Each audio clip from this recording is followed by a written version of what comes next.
Chapter 1. Invitations Written in Weather.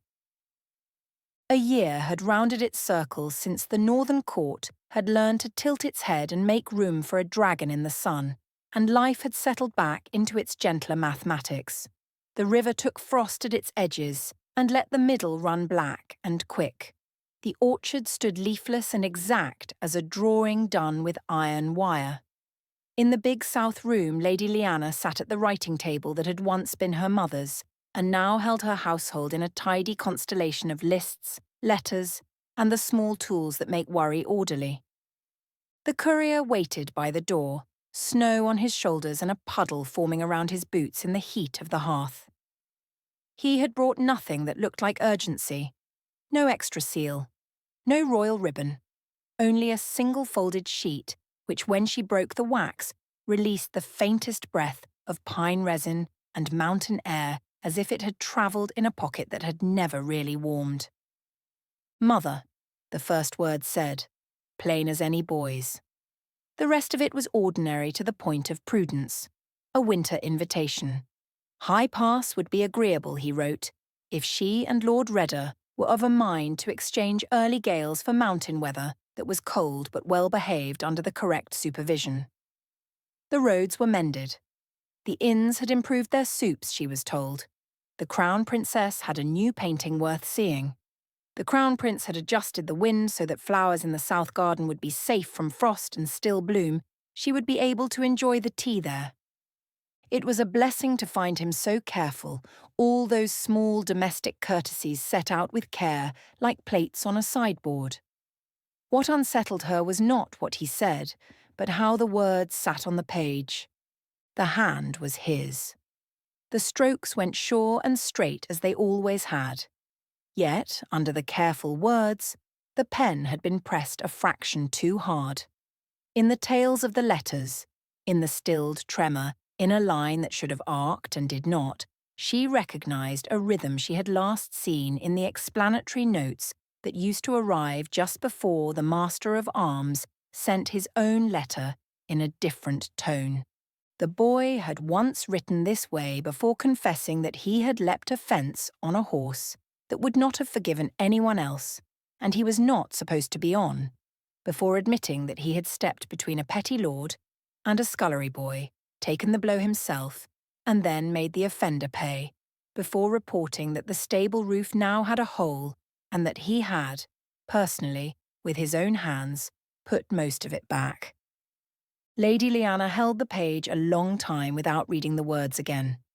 The paper softened almost imperceptibly with the heat from the fire and her thumb, and she imagined the moment he had folded it, that care for the fold to run precisely straight, his old habit of doing one thing precisely right to make up for a thing he could not make neither precise nor right at all. She stood, and the movement startled the courier into setting his boots properly side by side. "You will eat," she told him, "and then you will rest by the kitchen fire. After that, you may carry my reply as far as the river inn." He blinked. "My lady, the reply, of course." "Go," she said, and the word was gentle. "I will write it immediately." She did, succinctly, exactly the right phrases of acceptance and thanks, and the small wave of news that soothed distance without inviting advice. She did not question what underlay such careful guise of the ordinary. She had raised him to know when not to put truth into ink. She found Lord Redder in the West Garden where he walked in all weathers. The habit of old campaigning turned into domestic patrol. He listened to the letter with his eyes on the knot of blackbirds in the hawthorn hedge, their shapes like notes written on a stave. "He is asking you to come," he said when she finished. "He is telling me to come without telling me why," she affirmed, and the steadiness of her voice surprised her. "It has that feel." "It has that feel," he agreed. His mouth went thoughtful. "We should inform His Majesty that we travel." "We should," she said, and they both knew that this too was a courtesy and a shield. "And we should go soon." Redder gave her one of his small, precise nods, the sort that once made pages stumble out of his way and now made grooms and cooks brace happily to get things done. 2 weeks, he said. 3 if the river breaks its banks. We will take 4 riders and travel light. I will write for safe conduct, although I doubt any will ask for it. They will not, Lady Lyanna said, and then, because honesty was another of the household habits, she added, but let us have the seal visible anyway. The house took its instructions the way good houses do, through hands rather than edicts. Warm travel clothes were unpacked and aired and the coach prepared. In the morning they left the air tasted of ice. The sky was winter blue laced with high white like thin silk snagged and stretched. Lady Lyanna stood for a moment on the front step looking at the threshold she had crossed and never yet left in fear. She remembered a smaller hand in hers, a boy's fingers that had been all bones and scraped knuckles, the certainty she had felt then that if she could keep him fed and warm, the rest would shape itself. He had chosen fire instead. He had chosen oaths that refused crowns. He had chosen a life that had outgrown her draft of it, and yet, she smiled, had somehow landed her in its centre again with a letter that said nothing and everything. The road unwound in the measured tempo of winter travel, the sound of iron on frozen ruts, the way breath smoked out from the horses and then tugged backward in the carriage wake, the pause at midday to pour something hot from stoppered jars and share bread that tasted of dried fruit and spice. Reader rode beside the wain for the first few days and then came up into the carriage when Wind began to argue like an old friend who enjoyed the sport of it. They spoke little. There is a speech that happens in good silence, and they had spent decades learning it. Snow came one afternoon clean and steady, the kind that ties the world together with white string and tells everything to wait. They waited at an inn whose sign was a bad painting of a kingfisher, slept under quilts that smelled of cedar and old soap, and woke to a world blue with new light, but passable. On the 3rd week, the land began to lean. Hills drew themselves up out of the plain and stood looking at each other like old men who had found their coats. Ravens appeared, first singly and then in pairs, as if they had been told that someone worth remarking on was coming and had come out to conduct an inspection. The high pass road coiled up between slopes the colour of old pewter and stone that had learned to be old without crumbling. Guards in green and silver saluted from their posts, without that stiffness that makes welcome feel like suspicion wearing armour. At the last turn, the city revealed itself the way all good cities do, suddenly present as if it had only been waiting for them to notice. Walls layered like a cascade of bookshelves. Windows square and round and long as slits. The high tower where the weather was kept obedient. The lower square where the market would be when winter let go of its insistence, and where for now the footfalls of people shifted the snow into patterns of belonging. The night had almost fallen when they reached the gate. They were met before the gate by an officer in good armour. He bowed not too deep. "Lady Lyanna, Lord Reader," he said. "Welcome to High Pass. My men here will take you to the magistrate's house," he added, pointing to 2 guards already mounted. They drove on, following the guards through quiet, winding streets of the city already settling for the night, and after a while were shown into a grand dining hall where 4 places were laid out, but 2, next to the ladies forlornly looking at the richly covered table, seemed to be hastily vacated. Chapter 2. The Table That Would Not Do. The dining room had learned to be comfortable without apologising for its grandeur. Firelight braided with lamplight along carved beams. Tapestries held their colours close. The windows showed a night set with a few hung stars. A table ran down the middle like a polished river, and, upon it, the proper abundance of a winter feast. Elissa and Annlena sat near the hearth end, as if they had drifted there on instinct, the way creatures seek warmth without consultation. They had the look of women determined to be civil to a world that had chosen the wrong offerings. Their faces were bright and a shade too pale. The plates before them were precisely filled and entirely untouched. Elissa held a fork like a spear. Annlena's hand hovered in mid-air as if listening. "Lady Lyanna," Annalena said, rising at once and making the welcome a thing that rushed toward you with warmth. Elisa stood, the relief at seeing familiar faces flickering across her own like heat mirage over stone. Lady Lyanna let herself be kissed. Lord Redder bowed. Steam lifted from the dishes. The scents were rich, skilled, and expensive. And yet, both young women were eyeing the feast with the expression one reserves for a too earnest suitor. "Where are Alaris and His Highness?" Lady Lyanna asked, because asking the right simple question had always been the best way to discover what mattered. "Out," Elisa said at once, and then, seeing that this did not, in fact, answer, she stabbed food on the plate with viciousness and added, "To fetch food." "For us?" Annalena supplied, as if the clarification made everything perfectly reasonable. Her mouth had gone soft at the corners with hope, in a way that made Lyanna's own mouth twitch in spite of herself. Lyanna drew breath to ask what on earth could be required that the entire kitchen could not produce in a heartbeat, when the side door banged inward in a gust of cold and the scent of street and rain-wet leather spilled in. Alaris entered first, hair blown back, eyes bright with the kind of concentration he had used to carry through battle and, apparently, now applied to errands.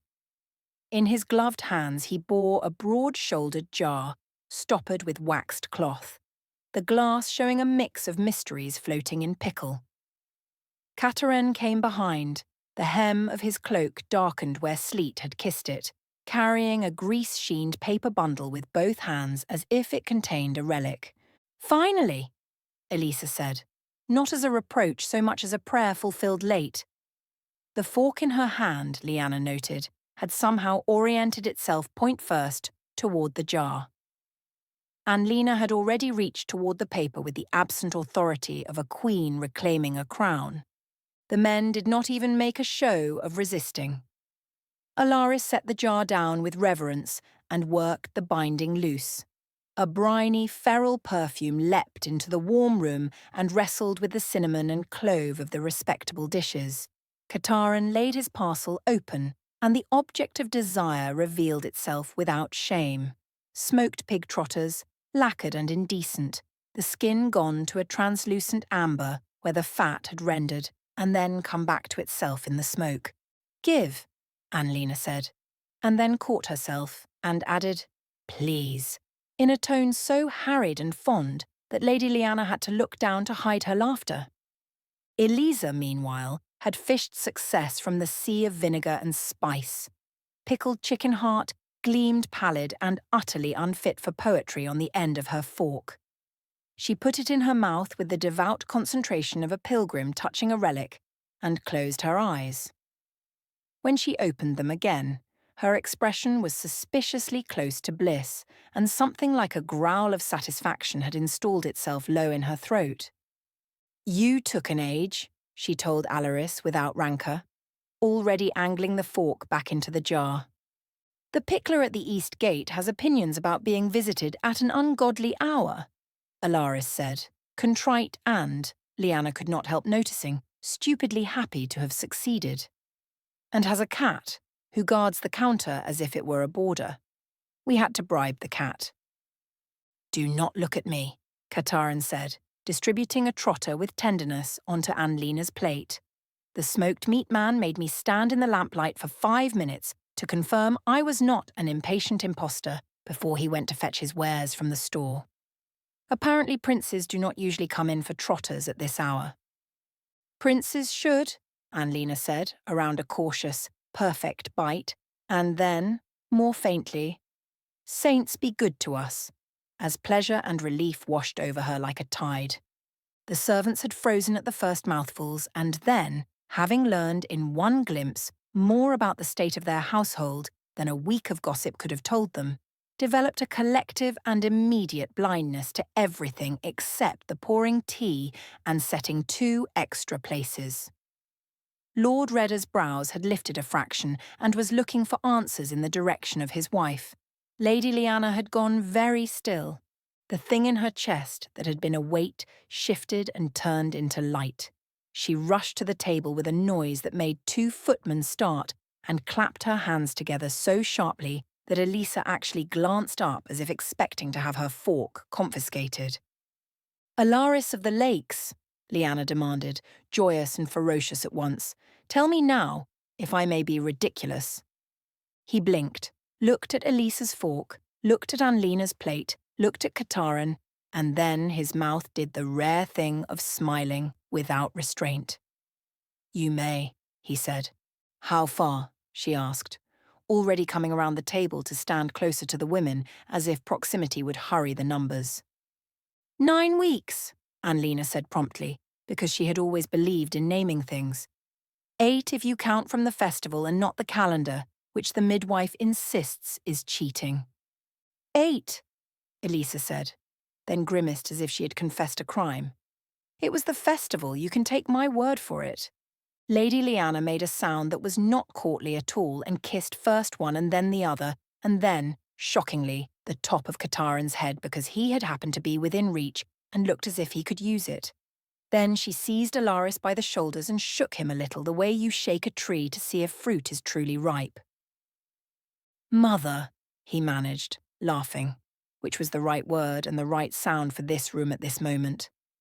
Lord Redder, who had watched the room as if surveying battle lines forming, cleared his throat gently. "For those of us who require footnotes to domestic mysteries," he said, "perhaps someone will explain what is happening." "Nature has taken its course, complexities or not," Lady Lyanna said smugly. Elisa rested her fork and set her palm reflexively over the flat plane of her abdomen, as if to soothe a creature far too small to be soothed, and smiled in a way that softened every sharpness she had. "I am not flying," she said, meeting Redder's eyes without apology. "There is a child sired by a human in me, and I cannot be large until it remains." Katarin's gaze flicked to Anlena's hand, which had mirrored the gesture without either of them noticing. Anlena took another bite of the unbeautiful feast and visibly relaxed further into herself.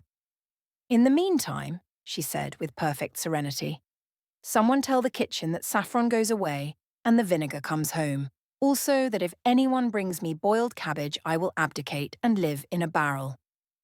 "Consider it done," Katarin said gravely, as if agreeing to move an army. The room exhaled. The respectable dishes were moved aside with only minimal hurt feelings. A plate of dark bread appeared, as if the house itself had decided that if the ladies desired vinegar, then they should also desire something honest to lay it upon.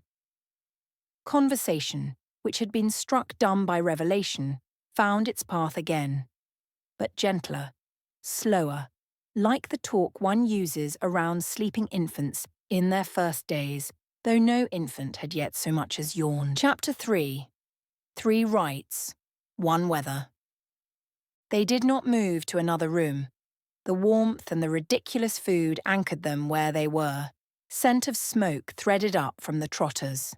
The last of the respectable dishes had been banished to a sideboard to nurse their wounded pride, and those who could were enjoying a glass of wine. Talk had begun to loosen along safer seams when Elisa, with admirable disregard for timing and the niceties of digestion, skewered another pale, vinegared mystery, chewed with fervent purpose, and turned the full bright weight of her gaze on Lady Lyanna. "Before this becomes a formal announcement," she said, fork still lifted like a spear, "I want the answer to a question I should have asked a year ago. Your first husband, the one who gave Alaris his jaw and his stubborn spine, was a common man. Yes, but he was mortal, truly mortal. No bargains, no stray blessings, no curses slipped into the cradle." The question was so direct that even Lord Redder blinked. Lady Lyanna's face did an old, precise thing. Surprise translated into inquiry, then into steadiness. "He was mortal," she said. "More mortal than most men I have known. He died before our boy was born and has stayed sensibly dead. Why do you ask it that way?" Eliza stabbed the jar again as if the answer might be lurking in its depths. "Because your oaf of a son," she said with a heat that was all affection and a little disbelief, managed to do something that is supposed to be impossible unless the gods themselves have their fingers on the scale. He got me. A dragon. Pregnant by accident. Silence fell with a delicate thud. Anlina's hand, halfway to the last trotter, paused mid-air. Katarin looked as if someone had offered him a paradox to keep under his tongue. There are, Elisa went on, because she had always preferred to cut her own bindings rather than wait kindly for someone else to unknot them. 3 rites. Old ones. They are not the grand spectaculars with fire and shouting everyone thinks dragons like. They are small. They require precision. They must be observed in order by moon. First at the dark moon, when all is hidden, then at the half, when the sky hangs in its own balance, last at the full, for a public claim. I did not know them. I had never been told the specifics, but I did know there was 3. After, she nodded once in Alaris's direction without quite meeting his eyes. After everything, I asked the Southern King's librarians for codices on eldercraft, and they hauled a dragon lore volume out from their vaults that provided the details. I read the rites only after the magic had already answered the summons. She set the fork down and let the laugh come. And that son of yours did all 3, a full year after we wed, and without the slightest idea. At the dark moon, when the world pretends nothing is watching, he blindfolded himself on the weather tower and asked me to catch him in flight. He stepped off the parapet into my clasp like a fool in love, romantic, dangerous, utterly ridiculous, and trusted me not to drop him. I went along to humour him. I should not have. At the half moon, when the sky hangs on its own edge, he made me teach him a balancing act I would not have offered a seasoned rider. He unhooked himself and stood on my neck while I held a glide through crosswinds, and then I let him walk his weight from withers to wing root while I yielded the air to his touch. I should have known better, but it was just another stunt after so many. And under the full, lanterns strung, bells calling the city into the festival, he went to the centre of the square, set his sword flat before everyone, spoke my name in the old tongue and swore to love me eternity and a day. Those 3 together are the rites the book describes. Then it was too late. Anlina's fingers found the trotter and grasped it hard, as if to anchor herself to a fact that did not require translation. And myself, she said, half to herself. I did not expect my own body to do this. I did not realise at first. I was too busy laughing at Liss's predicament. She knew immediately, of course, when she could no longer reach her fire. And then I was late, and could not keep my breakfast. I was told all my life that it would not happen, Katarin said with incredulity in his voice. It is commonly known, Anlina said, the common knowledge tasting of old bitterness now, that those who carry power do not sire children. It is neat to tidy them away from succession that way. It was neater still for my husband's father to cast his son out completely the day the wind learned to sit in his hands. The wind learned long before that day, Katarin murmured, but he did not contradict the truth of it. He had been listening with the particular attentiveness that made him dangerous at council and gentle at window seats, weighing words against the world he knew. He looked at Lady Lyanna then, at Lord Redder, at the 2 women whose hands had, without thinking, settled in the same protective place over their bodies as if they shared a choreography they had never rehearsed. I have an outrageous thought to share, he said, and there was a slip of humour there, too careful to be flippant. I will put it on the table while the elders are here to keep anyone from putting me or the real culprit out of a window. Will you allow me? Say it, Lady Lyanna said. If the room needs to throw you out, I will open the door first. He inclined his head in thanks for the rope of permission and took it in hand. We have always shared more than friendship, he said to Elisa, that old knowing flickering between them like heat through stone. That binding is quiet now, by choice and by other choices now on top. But quiet is not the same as severed. It is latent. It listens. When you placed your focus on Anlena's wrist, you braided us all tighter than we fully admitted. You trusted her to steady me when the storms went wrong, and I trusted her to feel where to lay weight and where to take it away.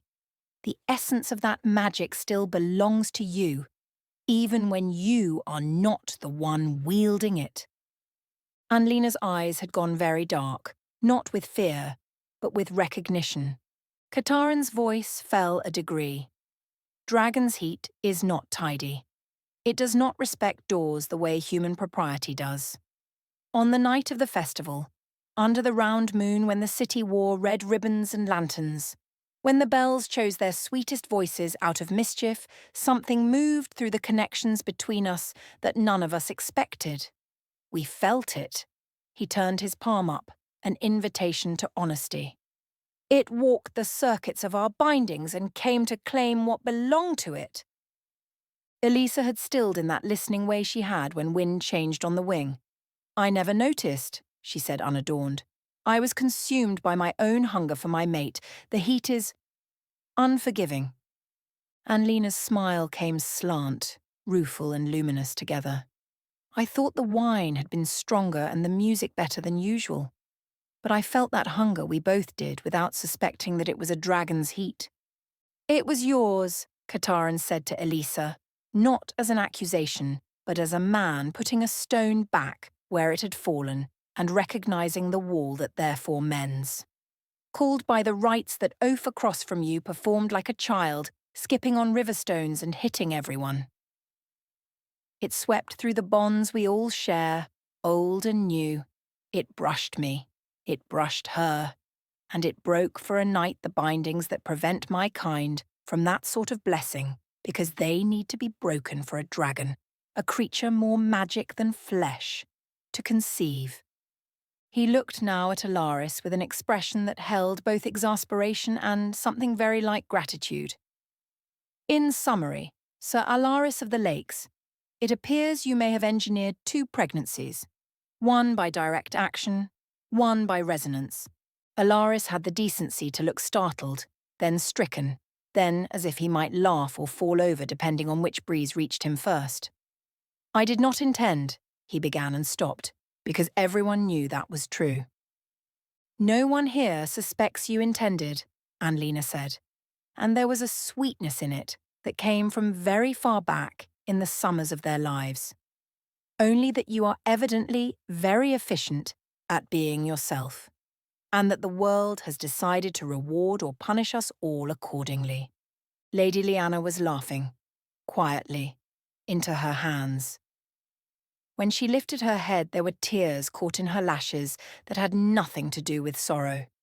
Remember what I told you, Elisa, when you pointed at the complexities of me becoming a grandmother? That nature will take its course. It seems it has, and I have 2 grandchildren on the way, as Anlena will not deny me the honorary title and summers with them, I am sure, she said. Anlena nodded, too moved to speak.